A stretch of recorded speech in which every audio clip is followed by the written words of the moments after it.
wholeheartedly my profuse apologies to the entire. ఎంత ధైర్యం అండి వాడు సినిమా యాక్టర్గా నాకు అర్థం కాదు. కొబ్బరికాయల కోసం రీసెంట్గా ఆంధ్ర డిప్యూటీ సీఎం పవన్ కళ్యాణ్ గారు తెలంగాణను ఉద్దేశిస్తూ చేసిన కామెంట్స్ సోషల్ మీడియాలో కాంట్రవర్సీగా మారాయి. ఎక్కడే జరిగినా నన్నెట్టున్నారే మీరు.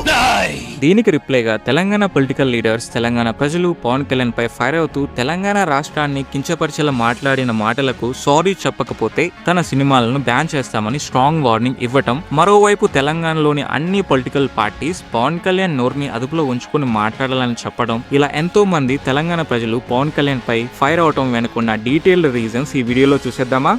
Hello all, welcoming you to వివరీ ఫ్యాక్ట్స్. ఆంధ్రాలోని కోనసీమ పర్యటనలో భాగంగా ఆంధ్ర డిప్యూటీ సీఎం అయిన పవన్ కళ్యాణ్ గారు కోనసీమ జిల్లాలోని కొబ్బరి తోటలు ఎండిపోవడానికి కారణం వాతావరణం మార్పులో లేక తుఫాన్ ప్రభావం అని సైంటిఫిక్ రీజన్స్ కాకుండా మూఢనమ్మకాలను ప్రోత్సహించేలా కోనసీమ కొబ్బరి తోటలకు దిష్టి తగిలిందని చెప్పారు.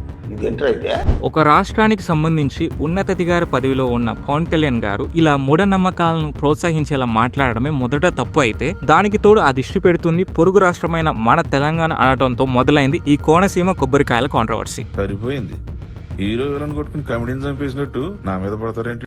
ఇంకేముంది, పోరాటాల గడ్డగా పేరొందిన మన తెలంగాణ పవన్ కళ్యాణ్ చేసిన కాంట్రవర్షియల్ కామెంట్ ను వెనక్కి తీసుకొని తెలంగాణకు క్షమాపణలు చెప్పాలని డిమాండ్ చేస్తున్నారు.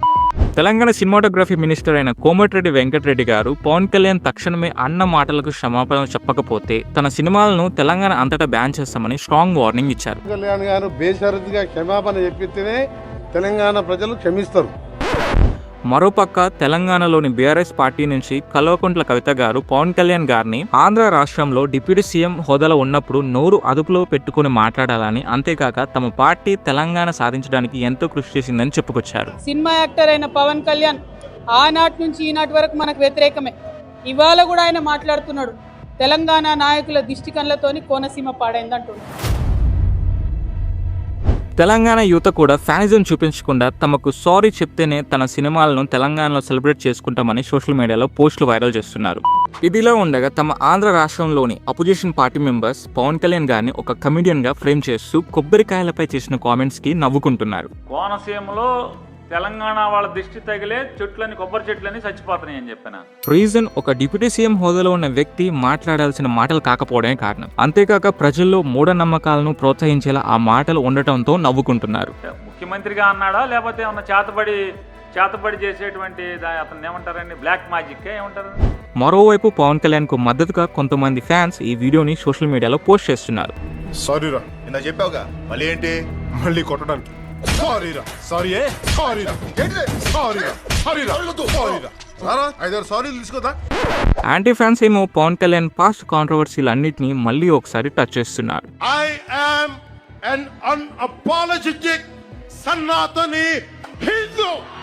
I am an unapologetic Sanatani Hindu.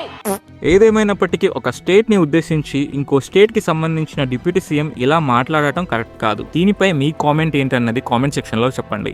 Telugu రాష్ట్రాల్లో ఇంత పెద్ద ఇష్యూ జరుగుతున్నప్పటికీ పవన్ కళ్యాణ్ నుంచి అయితే ఎటువంటి సమాధానం అయితే ఇంకా రాలేదు. బట్ జనసేన పార్టీ నుంచి వచ్చిన ఒక ప్రెస్ నోట్ లో పవన్ కళ్యాణ్ చేసిన వ్యాఖ్యలను తప్పు పట్టొద్దని చెప్పుకొచ్చారు. బట్ మాట్లాడిందే తప్పుడు మాటలు, దానికి తోడు ఇలాంటి ప్రెస్ నోట్స్ పవన్ కళ్యాణ్ పై హేట్ ఇంకా పెంచుతుంది తప్ప తగ్గేలా చేయదు. ఇది పవన్ కళ్యాణ్ కోనసీమ కొబ్బరి తోటల కాంట్రవర్సీ. వీడియో నచ్చితే ఒక లైక్ కొట్టి మరిన్ని ఇంట్రెస్టింగ్ వీడియోల కోసం ఇప్పుడే మా వివరీ ఫ్యాక్ట్ ఛానల్ ని సబ్స్క్రైబ్ చేసుకోండి. కలుద్దాం మళ్ళీ మరొక వీడియోతో.